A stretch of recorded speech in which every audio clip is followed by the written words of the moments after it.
And all join palms. And repeat after me. I take refuge in the Buddha. I take refuge in the Buddha. I take refuge in the Dharma. I take refuge in the Dharma. I take refuge in the Sangha. I take refuge in the Sangha. Keeping the palms joined.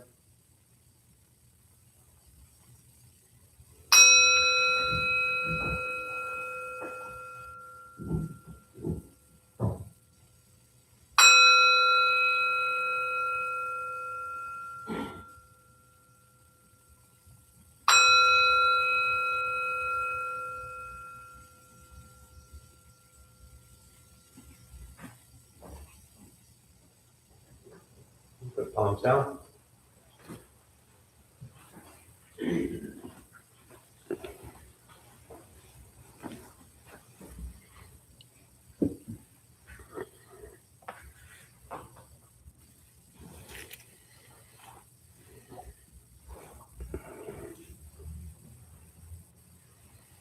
All right, good evening, everybody. Thanks for showing up. Welcome, welcome. Anyone here for the first time? Those who are here for the first time, what brings you here? Anyone who wants to share? Sure. My name is Brandon. I'm in a process of recovery, and I'm just exploring my spirituality and new ways of meditation and staying positive and productive member of society. Not easy, huh? No, but it's nice to feel welcome. Yeah. You're doing way better than the rest of these folks. Yeah. Thank you. Well, what was it? A positive and productive member of society? Yeah, just to give back to the world. Yeah. Do you hear that? Some of these people have been coming here for years and they're still like, they don't get it. Yeah. I really just want to be like a stand-up Buddhist comic. I don't think there is one. And I, there could be, but I don't think so. A big part of this practice is like being able to laugh at yourself. Have you ever done like really just foolish things? It's my favorite thing to do is laugh. No, I mean, have you done foolish things? All the time. Okay. Every second almost. Yeah. So the practice is to do less of those, and you'll be all right. So I'm glad you're here. Nice to meet you. Welcome. It is a pretty welcoming group. At the beginning, we take refuge in what's called the Sangha, and the Sangha is the community, and so it's the people you sit with, in kind of a Buddhist space. This idea that we come together with others who challenge us, question us, hold us accountable, motivate us, inspire us, piss us off, all those things. It's all kind of part of the practice. Hey, Corey, will you flip that light on? That's, where it is. Yeah. Thanks. Appreciate it. There are seats. So if you just came in and you want to sit, there's plenty of chairs up here. Definitely don't hide back in the corner in an uncomfortable seat. So if you're all coming in now and you want to come sit up here, there are plenty of seats. Now that I've embarrassed you, might as well just come and sit down somewhere. There are chairs. No, you're just going to hide out in the back. All right. Anyone else here for the first time? Yeah, what brings you here? Also in recovery. Yeah. And one of the books I'm reading is 12 Steps in Buddhism, and it along with the AA. Mm-hmm. So I figured it was Yeah. a good path. Anybody else want to share why they're here? Yeah. Tyler, I just moved to the neighborhood and stopped by the temple a few times last week. Nice. Well, welcome. Glad you're here. Yeah. Waiting for you to launch your career as a stand-up comedian. Be nice, huh? Yeah. I do. I think laughter is important. And, I think it's, as we reflect on ourselves, and often things we do are pretty foolish and ignorant. And often, once in a while we do things that are kind of kind and gentle and compassionate towards others. And I think being able to honestly look at yourself and sometimes laugh at all of that, like I said, is kind of important. and to use, as I was talking about earlier, kind of the community as a way to just kind of stay inspired and stay motivated to again, like I was saying earlier, to go help people. That's ultimately what this practice is about, and as you're in the process of helping people, you're also kind of helping yourself. And it's really this reciprocal dynamic. We talk about the Bodhisattva, the enlightened being, the Bodhisattva path and the practice. And it really is simply being of service. And that's it. And trying to figure out how in your life you can be of service. That to me is the greatest thing I've learned through Buddhist practice. All the reading, all the thinking, all the analyzing, all the languages, all the cultures, all the 2,500 years, everything that gets kind of, wrapped up in Buddhism to make it seem like this, cool, hip, trendy thing that's out there. It all comes down to, do you help people or not? Like, that is the practice. It's, to me, it's pretty simple. And if you put that practice into your life will change. Absolutely. And for a lot of people, that doesn't seem to be enough because it doesn't seem like you're learning anything, Last thing I'll say before we start with meditation, I remember years ago, the old Buddha for You, and there was one Saturday, something came up right before, the 11 o'clock class. And so we put a sign up, said, we wouldn't be there. Shut the doors, closed, left. And I put a sign up on the door that said something like, you have a free hour now, go do something good for people. And so, a lot of people have been sitting for a long time. So in my head, I imagined people were coming there for Saturday, 11 to 12. And then the doors were closed. So I, in my head, envisioned a bunch of people running around the parking lot, the old Vons Plaza, picking up trash or helping people with whatever. I had all these grand ideas of, how people were going to go help people during that hour. So then the following week we showed up and I was like, so, what'd y'all do for the hour? And they're like, I just got pizza, and this idea that they weren't learning Buddhism. They felt like they were missing out on something. And so the message always is, no, what you're missing out on is just go help people. That's it. It doesn't need to be in some fancy wrapped up Buddhist package text, So, all right. So with that, we'll sit. To those who are joining virtually, welcome. Glad you're here. Thanks for showing up. Feel free to say hello. There's a chat box on your screen somewhere. A couple things I'll tell you before we begin. For those who are maybe new or sitting for the first time, nothing's going to happen to you. All right, you're not going to float away. You're not going to have any mystical, magical experiences. The mind that races all day long is not going to shut off. Don't judge your practice, meaning don't ask yourself if this is working or not working, if you're doing it right or wrong. We're just going to sit. We're going to breathe. You'll hear sounds inside, sounds outside. This is life. Life is filled with chaos in this practice of learning to get quiet and still within all of the chaos. Posture, you just want to be comfortable. If you're on a cushion, often it helps. Slide into the front third, pushing the stomach forward, allows the back to straighten. If you're on a bench or chair, same thing, just trying to sit up straight, relaxing the shoulders.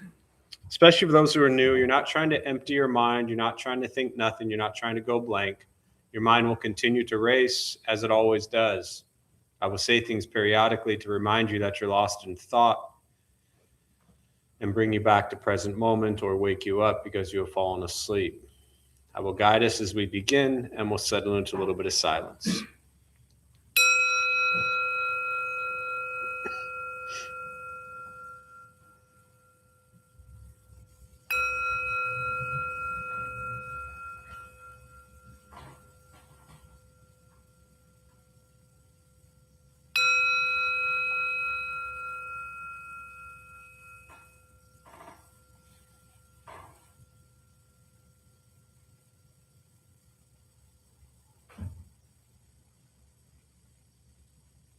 And starting with the eyes closed, if comfortable, or slightly open.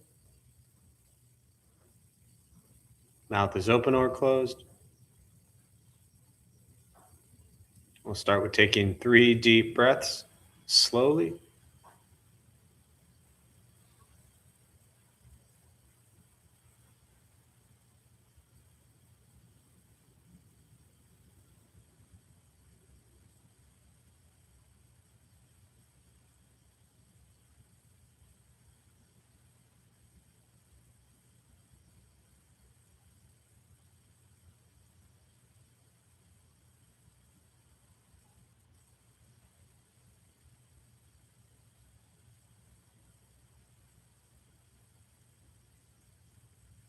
And eventually, settle into a natural rhythm of the breath.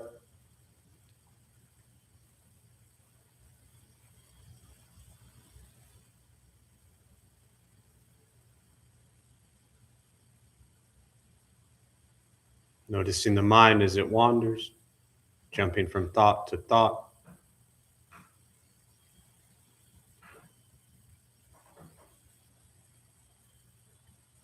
Start with gently guiding the attention, focus to the stomach or chest.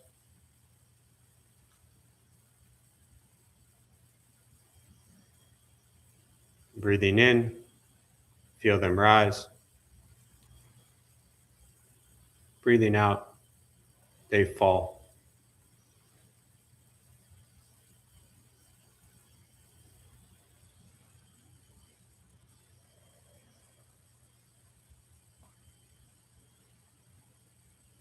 Simply continue this practice, observing sensation of breath.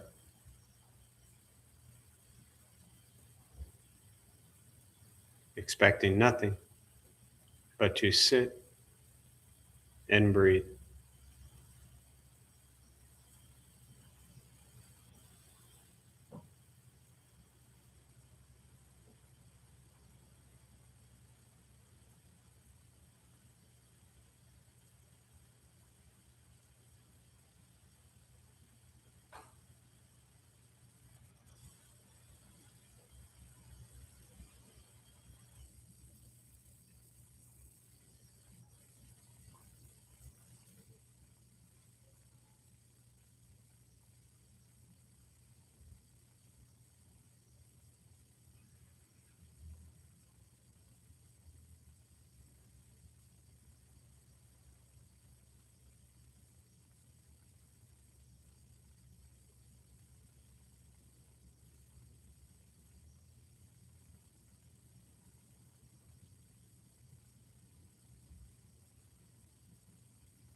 And as the mind wanders, lost in thought,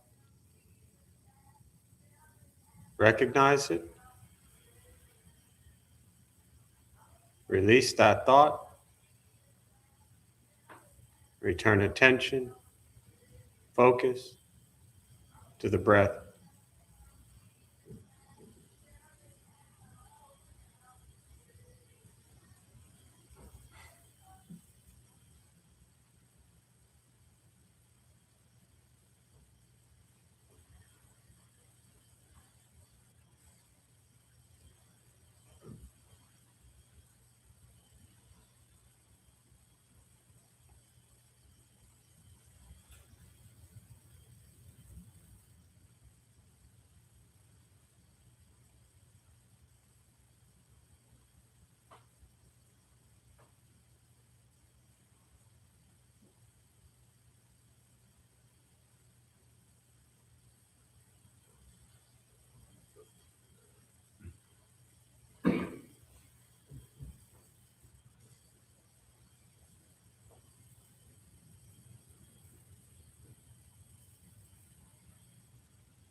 letting go of expectations,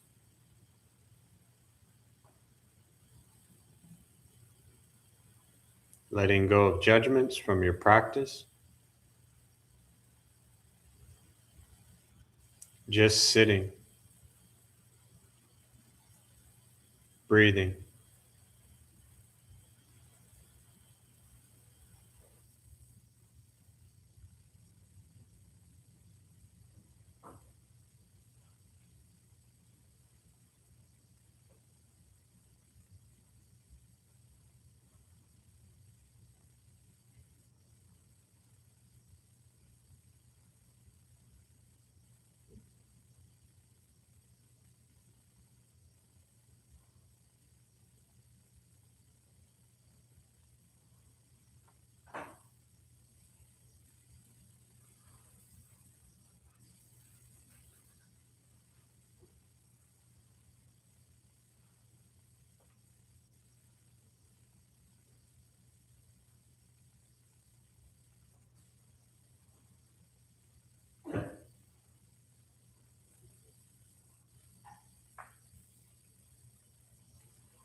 Learning to be comfortable in stillness,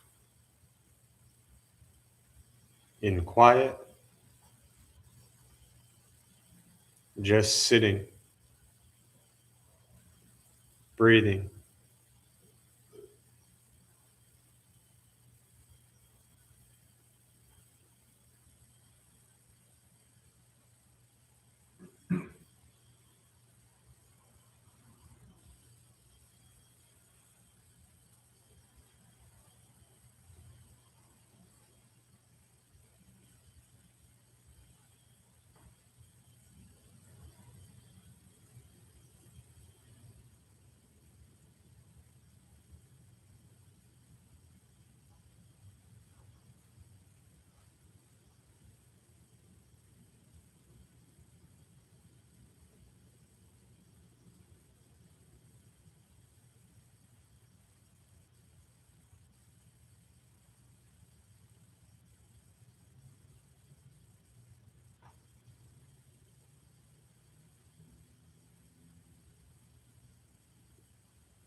And with the body still, rested,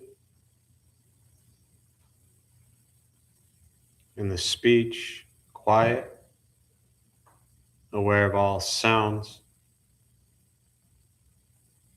and the mind learning to settle, know what it's like to just sit and breathe.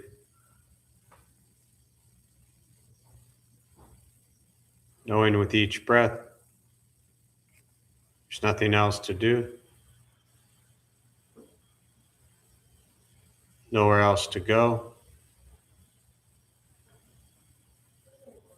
and no one else to be. Everything beautiful, exactly as it is. Sitting, breathing.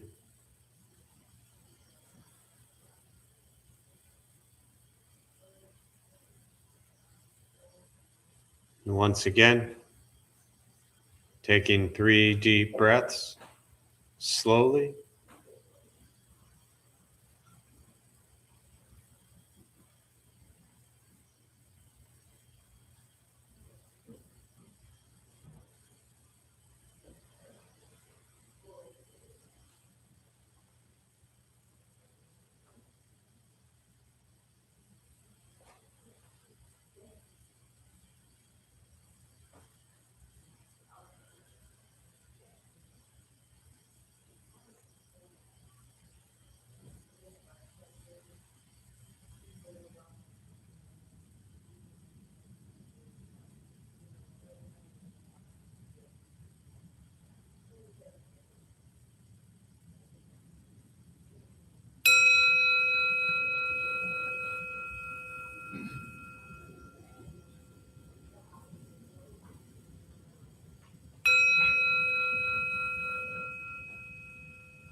And when ready, slowly opening the eyes, slowly beginning to move, holding attention on yourself. And most important, with the practice of meditation, is to recognize how you feel now, immediately after. Compare this to how you typically feel throughout your day. Recognize the difference, if there is one. Ask yourselves how you'd prefer to feel every day for the rest of your life. And realize however you feel now, if it's quiet, calm, and still, or a busy mind, racing mind, whatever you're sitting with at this moment, has nothing to do with anything I said. It's nothing to do with how you sit and hold the hands or cross the legs. It's nothing to do with the sounds around you or anything else for that matter. It has everything to do with your own mind and your own mind's reaction to an external condition. This is what the Buddha called pratitya samuppada, means dependent origination. This is the basis of the Buddha's awakening. The word Buddha simply means awakened. He was a human being, no different than any one of us, who began to understand why he suffered, why he got angry, sad, depressed, stressed, anxious. He began to understand the causal relationship of all phenomena. What that means very simply for all of us, regardless of where you come from or what you believe in and where you think you're going, your whole life is filled with things that happen. You react. More stuff happens, more reactions. That's it. That's what we get. This practice is simply learning what it's like to respond to something quietly, peacefully, still. Because for most of us, the way you responded to the last 20 minutes is quite different from how you respond to every other 20-minute period of your day. And so all we're working on is closing the gap to where the way you feel now is closer to how you feel always. Just as driven, motivated, productive, successful, whatever that means to you in your respective lives. But with a mind that's steady, clear, focused, distracted by nothing, disturbed by no one. It's not an easy practice. It's not necessarily fun. It's not an escape, as often people think it is. Meditation is direct perception into the present moment. And the present moment, as we know, is filled with conflict, chaos, difficulties, challenges. This is life. This is what we get. Many people spend their entire lives running from people and places and things. When you keep running, you'll just get tired. This practice is learning to be with life as it arises. Once we stop trying to change, fix, control, manipulate everything and everyone around us, and we work on changing our mind and our reaction to the world around us, life gets simpler. But it's a practice. Meditation is free. Buddhist practice is free. It's simply learning to be kind to yourself and everybody else you encounter every moment of your life. Being mindful and aware of your karma. Karma is not getting what you deserve. Karma is not, it's coming to them. Karma is what you bring into the world with your thoughts, your words, and your actions. So this practice is being mindful and aware of your karma, what you think, what you say, and what you do. This does not mean the thoughts and words and actions of others are not important. But this practice isn't about the thoughts and words and actions of others. It's about the thoughts and words and actions of you.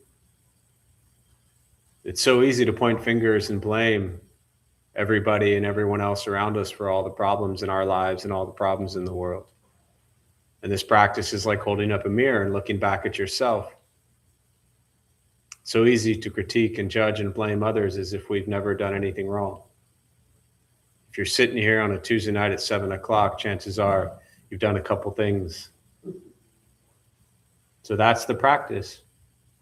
Being able to reflect on your own thoughts, your own words, and your own actions. And if you don't like the way things are, work diligently to change them. But engage in the world with loving kindness and compassion, not with hatred and anger. So with that, I'll pause. For me, really always prefer to respond to questions. Meditation, Buddhist practice. And for those who are joining virtually, again, welcome. Glad you're here. Feel free to say hello. There's a chat box somewhere on your screen. If you have any questions, you can put them there. I'll do my best to respond. And we'll use the rest of our brief time this evening for questions. I know you don't like specifics, so I'll try to keep it kind of general. Thanks. I like to think of myself as a kind person.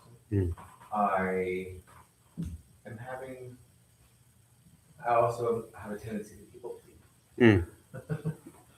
And recently I said no to somebody because I have overextended myself of saying yes to them a lot. And I told them I needed to step back and they came and asked me for something today. And if someone that I know, someone I don't know, asks me for something, I have this impulse just to say yes.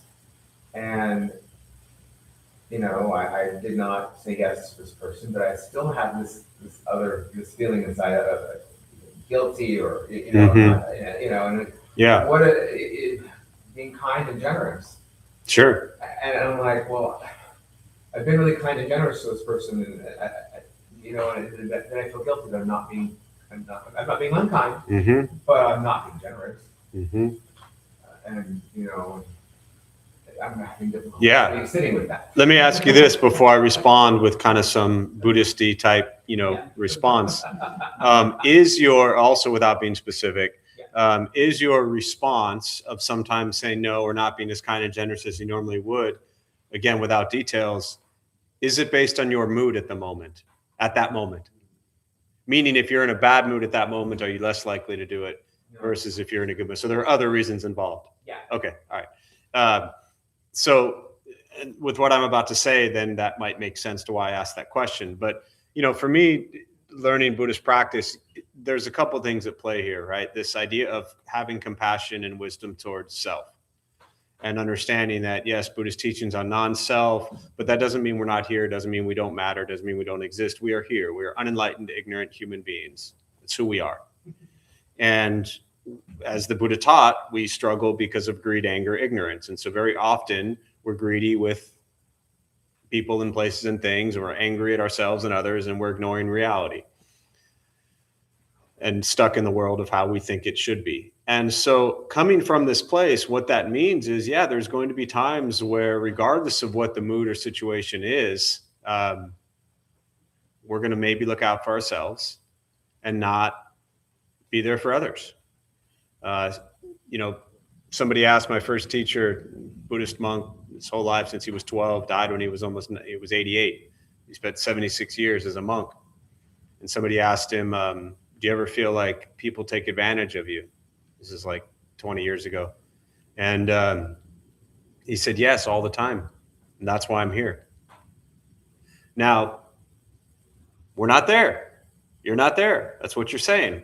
That's why I kind of asked about the mood, because ultimately, it's not about us.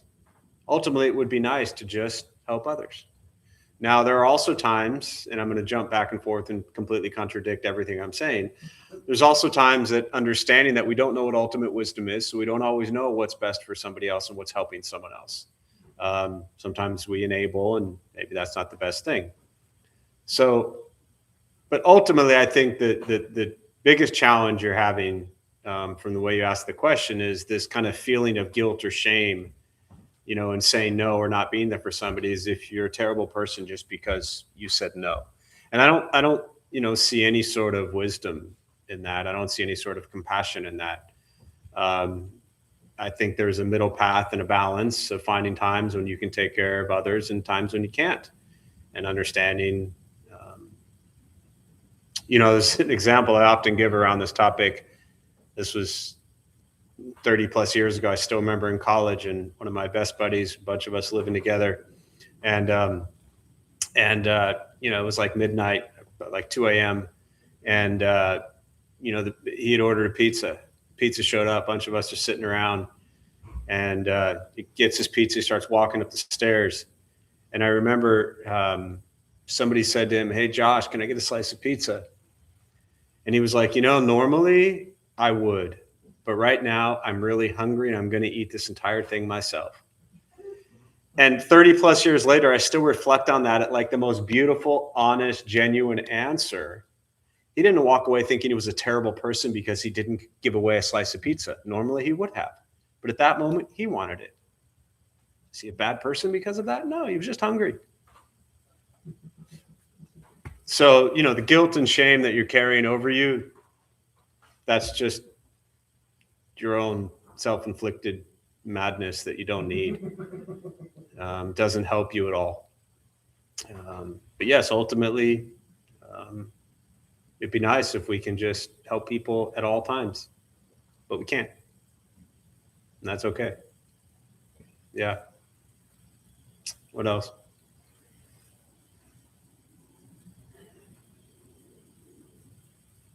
Inevitably, I feel like some of my reactions to some things are just like not within my control. Like road rage. I can find myself in the beginning of the day committing to trying to be like an understanding, patient person, and like mindlessly, I notice I'm like either on physical reactions, so like in Buddhism, how do you balance retraining yourself while acknowledging the natural feeling that things bring up? Yeah. So the first part of your question, just to paraphrase for those who didn't hear it, which is, to me is the most important, is and I'll paraphrase it, but I lost exactly how you said it, but you said something to the effect of there are responses that you have that are out of your control. Close enough? And then you reference road rage, but all of that is irrelevant at this moment. So what's your name? Tyler. So Tyler, if it's out of your control, and I mean this very seriously, whose control is it in? Whatever the thing I'm responding to. No, wrong answer. You used road rage as an example. So God forbid a vehicle actually get in front of you or drive slower than, did you say Tyler? Okay. Or, God forbid a vehicle is going slower than Tyler wants. And my question to you is your response. Who is in control of that? And your immediate answer was the other person. So they're in control of your response? Because your question is about, the end of your question was in Buddhism, blah, blah, blah. So I'm going to work into that. But what I want you to understand is the way you structured your question, which it's the other person's control over your reaction is what you're telling me? Sometimes it feels like I don't have any control. Okay. Sometimes it feels like you don't have any control. So we're getting closer to the truth. What did I say earlier? Buddhist practice is holding up a mirror and honestly being able to reflect on the fact that there are moments in Tyler's life where you have no control over your reaction. Is that a fair statement? Absolutely. So let's rephrase your question. My first teacher, Taiwanese Buddhist nun, she always said to me, Jeff, when you ask questions, don't look for answers, rephrase your question. So now that you've just admitted to us all that there are times in your life that you have no control, and don't be ashamed by that. That's why all of us are here, right? No offense to all of you, who have control. How could you ask that question again? How can I improve my understanding of my reaction? Okay. Yeah, that works. Yeah, I mean, that works. So how can you improve your reaction is really what we're at. You said your understanding of your reaction. So your understanding of it is important, but ultimately what you're getting at is how do you improve your reaction? How do you allow other vehicles on the road or other people to not trigger you? Because what's happening is they are a trigger, right? So a couple things. Buddhist teachings ultimately come down to wisdom and compassion, the two wings of Buddhism. Let's start with the compassion piece, because this will help. Or can help, right? Have you ever driven really fast and cut somebody off on the road? Have you ever been in a hurry to get somewhere, right? Maybe you ever been in a hurry to get somewhere because you thought something was wrong or needed to get home or needed to go see someone in the hospital or, right? All those things. Are you driving fast because you don't necessarily care about the other people on the road? Or are you driving fast because it's really important you get somewhere? At times. Other times you're driving fast just because you drive fast, right? But so the wisdom is to understand that you don't know why anybody else is driving the way they are. You know nothing about them. You don't know where they're headed. You don't know, maybe somebody just, ended up in the hospital. Maybe somebody just died. Maybe they lost, you don't know. All you know is you want to get somewhere and they're in your way. So at that moment, who are you focused on? Who's the most important person in your universe? You.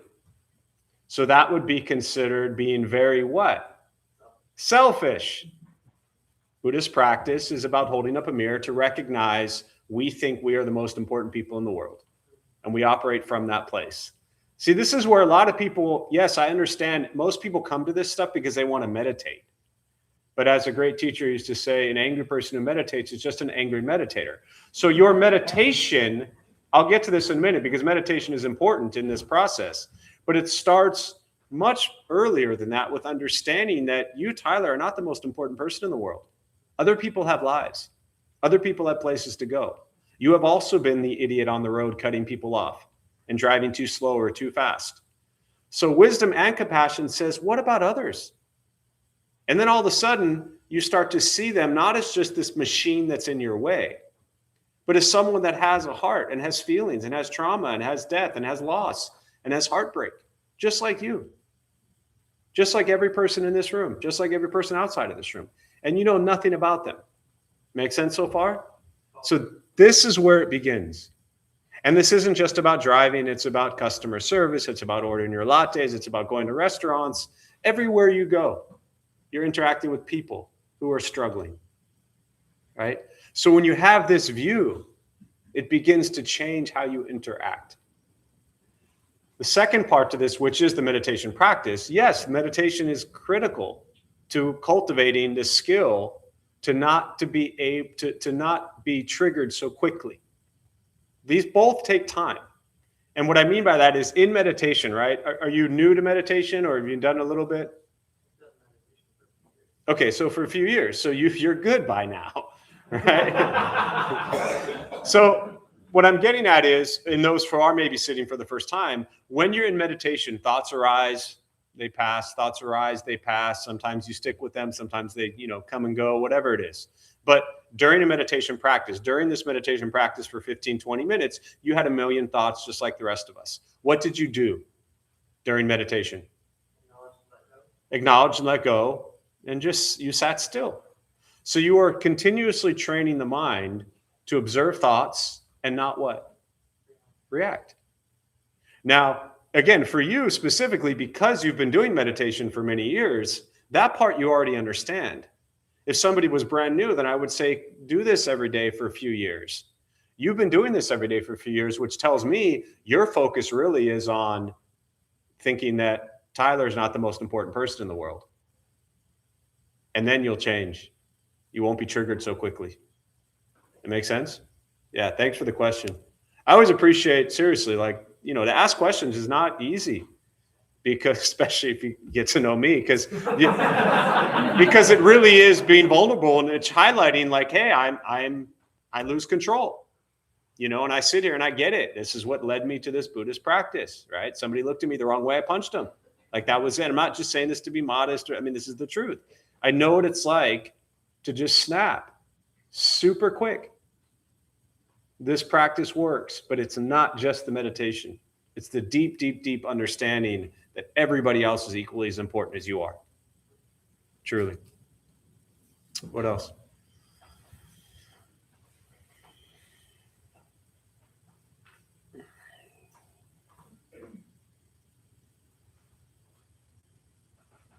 By far, my least favorite part of the practice is extending compassion to people I felt now. That you don't. I don't think deserve it. Oh, yeah. For 10 people or whatever. Yeah. But I know it's the right thing. I know it should be. But I have trouble with that sometimes. Yes. Yeah, it's hard. So the question was, as you said, the most difficult part of the practice for you is extending compassion to those that you don't think deserve it. I hear you. It's not an easy practice, but here's the thing. Again, in a similar way, two ways to look at this. One, which is, have you ever done things? What's your name? Sorry, Mario. Have you ever done things that harmed people, hurt people, been really cruel to others? Do you want people to hate you and judge you for that, or do you want love and compassion as well? Of course. And if people hate you and bring more harm to you when you have caused harm to others, what's likely going to happen? You're going to continue to do more harm. Because often we do harm because we are suffering, right? The root cause, Buddha said the first thing is we're all experiencing dukkha, suffering, discomfort, angst, dissatisfaction every single day of our life. Some extreme and heavy and some, little stuff. But we struggle every day. And when we're struggling and we do things that cause pain and suffering and people treat us poorly because of that, it doesn't make us feel better. So what we need in those moments is love and compassion to hopefully stop doing things that harm others. That's kind of the first piece of it. The second piece of it is to also understand that, and that's the Wednesday night here, we do the metta, the loving kindness practice, where you're sending loving kindness and compassion to those you know and don't know and like and dislike, etc. When you carry anger or hatred towards someone that you dislike, or let's just say don't even know, who is suffering from that? You. So some person who has no idea who you are, and when I say doesn't care about you, meaning they just don't know you, yet you're carrying this tremendous anger and hatred. And that is giving them so much power over you. They are defeating you, and you feel like crap because you have hatred and anger towards somebody that you don't even know. You don't know anything about them. Truly. Don't know what they've been through. Don't know what trauma they went through. Don't know what abuse they went through. Don't know why they do what they do, other than your opinion and your view and your judgment, right? Which we all have, of course. But again, it comes back to the Buddhist teachings on non-self, which is to understand that we are different from how we think we are. We have a story about ourselves, but that's not who we are. Those are just our experiences. And therefore, we also create stories about everybody else. So if we know that we would love and want and need compassion to change our behavior that's causing pain and suffering to others, then my God, please send compassion to those who are causing pain and suffering to others. Because sending them hatred, just fuels more hatred. But to the way you asked the question, yes, it is very difficult. And obviously you're familiar with the practice, and I wish I had like an easy answer. But we're all suffering. And, yes, this practice and path is to liberate all beings from suffering. Yeah. Yeah. Thank you. What else? Yeah. Can you expand a little bit more? I think you said that the practice is helping others. It's interesting because, like, when I'm doing my meditative practices, I'm not really thinking about other people. I'm kind of thinking more about myself. So I was just wondering, like, if you could expand a little bit more on. Yeah. So the practice of helping others, I think that, and as you said, for those who didn't hear it, that when the way you shared it was that you asked if I could expand on helping others, and that when you do your meditation practice, you're not necessarily helping others, you're kind of focused on you. And that's okay too. But at the same time, as you're doing your meditation practice, you are actually also helping others. Have you found that, well, let me ask you this way. How has your meditation practice helped you? Give me a couple brief words or whatnot. Oh, yeah, like, I understand where you're going with this. Like, yeah, I become a better being, and because I'm a better being walking the earth, that I can see, like, helping. I'm not necessarily thinking like it's performing acts for other people, Yeah. but just by being a more pleasant person. Yes.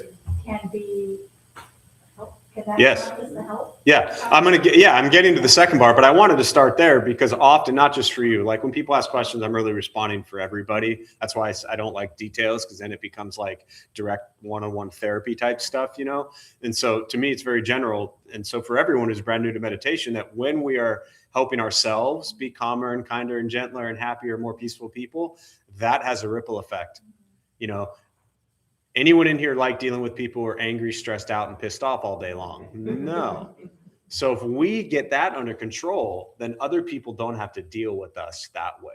So yes, first and foremost, that is helping people. But truly, when I mentioned that, that wasn't even specifically what I was talking about. I was talking about, at that moment when I said it, about going and engaging in the world and seeing where you can physically be of help to others in any way. And I wasn't putting any specifics to that. Yeah, I think that would help. It's like how that translates from one's mind. Yeah. I've definitely been around people where their help feels like it's too much help. Sure. And then it's like, I'm not really looking for that kind Yeah. of help. But they want to help, and I don't know if that makes sense. Yeah. I mean, I think that obviously, many of us have been in situations where we've tried to help people, maybe they don't want it, or, it was too much. But yes, I was specifically referring to seeing where and how in the world we can help other people, other animals, other beings who are struggling, suffering, having a difficult time, where we can be, community service type stuff, where we can be of service to help others. I find is a practice of non-self where it's not about us, and it is actually about being of service. And in that act of being of service, we tend to feel good. Like when you help other people, how do you feel? Yeah, I mean, I'm in a profession with that. Yeah, so you get it. Yeah. You're fortunate enough to be able to do that as a profession. So when you're helping other people, we feel good. And when we feel good, we tend to do better stuff. So that's kind of what I was referring to at that moment. Community service type stuff, Yeah. What else? Just kind of a comment back to Tyler's question. Yeah. What I heard was, this is who I am. Like I can't control the way Yeah. that I respond to that. And what meditation taught me is like those reactions aren't who I am, they're something that I experience. Yeah. And getting closer to those experiences helped me respond in a more peaceful way to my Mhm. my reaction to them. Yeah. So it's separating the idea of like this is who I am with these are thoughts and experiences that I'm having has really Mhm. helped me be able to respond in the ways where I thought that I didn't have control. Yeah, absolutely. And I think even I hear a lot of Buddhist teachers kind of talk similar way where like the label of, I'm not an angry person. I'm a person who's experiencing anger at this moment, right? It's kind of the similar way of not putting these labels on ourselves. Because then once we label ourselves, it's almost like we are kind of stuck in that way, as opposed to what I'm hearing you say is experiencing moment to moment. And then, yeah, kind of widening the gap to where you see that that's occurring and you're able to respond, kind of the idea of like the control. You're able to have better control of your choices and decisions as, we're triggered and stressful moments arise. And it is not, it is hard. It's hard. It's not easy, especially like if you've been at this for years and all of a sudden you're reading all your morning motivational do good posts and you finish your Pema Chodron Dalai Lama book and you've journaled and you're all excited to go start your day in a positive note. And then there you are on the 805 freeway and somebody cuts you off and it's like 7:55 and you're already pissed off and in a bad mood. And you're like, well, that didn't work. So we just keep practicing. Yeah.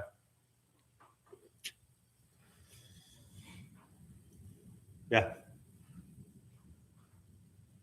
So we talk a lot about doing good deeds and speaking kind words and thinking good thoughts and that there are people out there who don't have that capacity. Maybe they have some mental health issues or maybe they're mentally diminished. What are your thoughts on do they still have the Buddhist teachings available to them? Is it about what's in their heart or any insight on that? Yeah, the question around, the teaching of thinking good thoughts, speaking good words, doing good deeds, and then your question to paraphrase and correct me if I'm wrong, is that what about people out there that don't have the capacity with mental health issues? Do they have the ability to do that? Is what you're asking, right? Yeah, either mental health issues or limited mental capacity. Yeah, mental health issues or limited mental capacity. So, I'll say this just as a disclaimer, I'm not a mental health professional, I have no letters after my name. I don't study that, anything.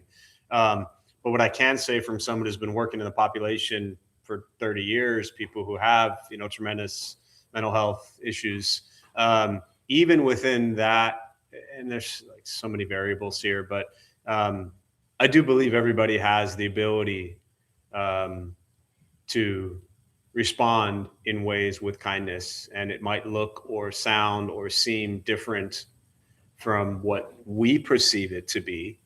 But I don't think it's something that, how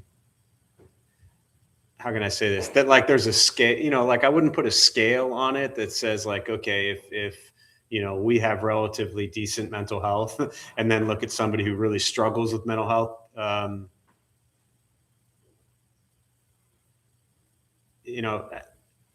All beings have Buddha nature, truly. And it might just look differently. It does look different, for every person in this room, it looks different. So I think everybody has the capacity and the ability, even if it seems different from what we perceive it to be. And often that just requires, if we are working with these individuals, it requires what? Us to be more patient, Yeah, that's the challenge. Not easy. Yeah. Going back to mental health, is there any readings or teachings about mental health with Buddhism? Yeah, so the question was, is there any teachings or readings about mental health with Buddhism? Everything. Yeah. And I mean that very seriously. Like, I don't want to make light of, the mental health issues or, things like that. Like, it's prevalent in these worlds, religious, spiritual worlds. And to me, I think the Buddha, Siddhartha was his name, was a really smart dude who understood the nature of the mind. And I think he understood how the average person functioned throughout their day. Meaning, I think he understood the nature of the way the mind works. And so I think every Buddhist teaching is at its core addressing mental, emotional health and well-being, 100%. So whatever Buddhist thing you're reading, whatever translation you're reading by whatever, modern day or old Buddhist author, etc., I think it is all addressing mental health. But to be clear, for anybody who's maybe here for the first time, I'm not suggesting that, you replace Buddhism with, like mental health professionals with some Buddhist book or Buddhist teachers, for those who are, dealing with mental health issues, seek professionals, if you're, and I mean this very seriously, you're on medication, don't stop medication and start reading Buddhist stuff thinking like, okay, no, I mean, yeah, stick to your plan, stick to your program. I don't mean you specifically, but you specifically. Yeah. And everybody. Yeah. Asking for a friend, I know. Yeah. Yeah, I'm gonna leave that. Yeah.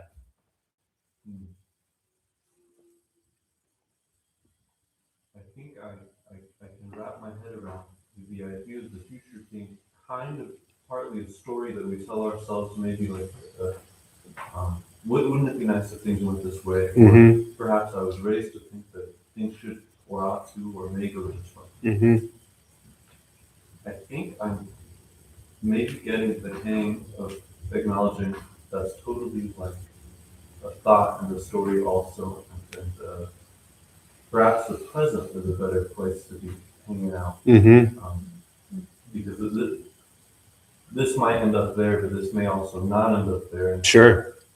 That being said, the ideas of what the future should or may have been do infiltrate my ability to stay in the present often. Yes. Any advice as far as staying here? Yeah, I think the idea, the question around, the being raised in kind of this condition about, thinking of the future and trying to stay present and trying to find, what I'm hearing you say is this understanding of how the future, it's really the connection between staying present and the future. But I just want to, I think you may have said it, but just to point something out or to maybe even clarify when you said that like the present may become the future, it may not. The present doesn't become the future. The present impacts the future. Whatever your thoughts are in this moment, every single thought, word, action in this moment is the path. It creates the path. So it's not, the way you asked it was almost as if like, well, if I'm thinking about the way something's going to be in the future, it may or may not work out that way. Your thoughts about how it may or may not work out are not relevant. The way the future unfolds is not because of what you think of it or don't think of it. The way the future unfolds is because of what you do.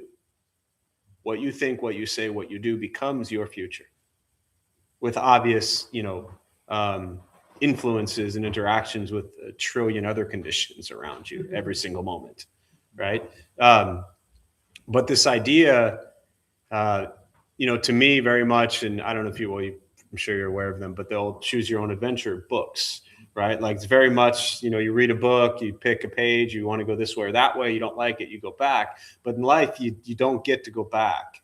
You choose your adventure and you go forward. But at any point in time, every single moment in time, we are, another kind of metaphor I like is, those flip books where you have like 500 pages and every page has like one little line drawn a little bit differently. And then you ever seen these? Yeah, you talk about those cartoon ones. Yeah, and then you flip through it fast and it shows you a whole thing. Yeah. But every single page has just one tiny little line that's a little bit different, roughly. But when you flip through it quickly, it tells you a whole story.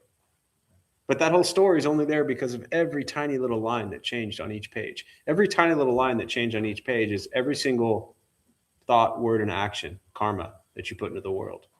That's why the focus and the practice is to be mindful and aware. Are my thoughts, words, and actions coming from pure intention, kind thoughts, kind words, kind deeds, or are they coming from selfishness, greed, anger, ignorance? And, throughout our day, we're probably 50-50, somewhere in between, if we're being honest. And so that's the question, is to be able to become aware. Even back to the road rage question, like the fact that you're even, sorry to go back to Tyler again, but I mean, the fact that you're like here and asking that question is beautiful progress.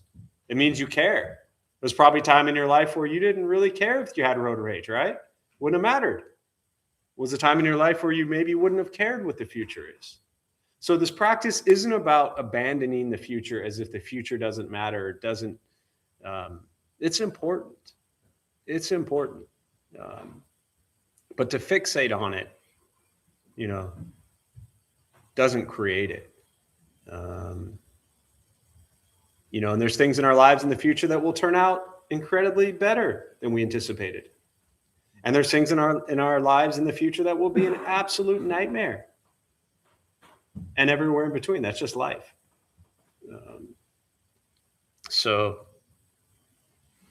Yeah. All right, so I'm going to close on that. We'll join palms. May any merit gained from this practice be transferred to all beings in all directions. May all beings be at peace. May all be free from suffering.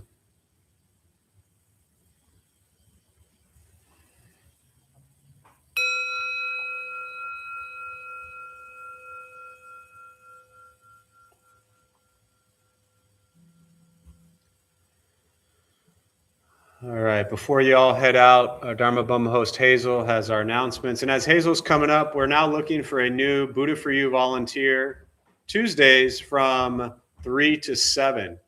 So if anybody wants to help out in the store from 3 to 7, please let myself or Maggie know. We could use the help. Thanks. Hello. Hi.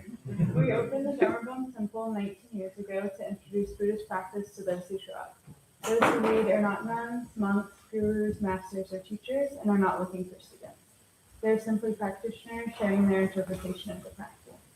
Every night we have different classes led by different people from various Buddhist traditions.